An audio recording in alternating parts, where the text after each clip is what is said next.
October of 2009 marks the beginning of the crisis when the Greek government revealed its national public deficit for the year was twice as much as thought, at 12.7% of the country's output instead of 6%. The figure was later raised again to 15% of the country's GDP. In May 2010, Greece becomes the first Eurozone country to receive a bailout as the EU and IMF announce a €110 billion package in exchange for painful austerity measures, including harsh wage cuts and tax hikes.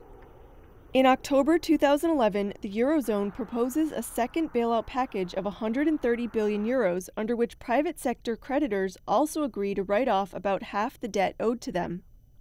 And in February of 2012, the Eurozone approves Greece's second bailout package.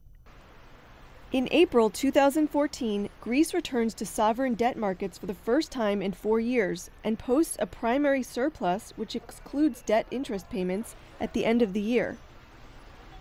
In the first month of 2015, the anti-austerity Syriza party, led by Alexis Tsipras, wins a snap election with a pledge to renegotiate the bailout terms.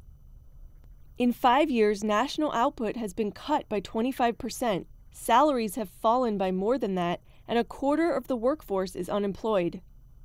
In February, Greek authorities and its creditor institutions agree to extend aid until the end of June. Athens pledges to come up with reform measures in exchange for the last €7.2 billion in rescue funds. In late June, creditors offer Athens a 5-month, €12 billion extension of its bailout program, but say it must seal a deal quickly to avoid an IMF default on June 30th. Then, Tsipras calls for a surprise July 5th referendum on the creditors' latest bailout proposals. On June 30th, 2015, Greece's bailout officially expires and the country defaults on a €1.5 billion debt payment to the IMF.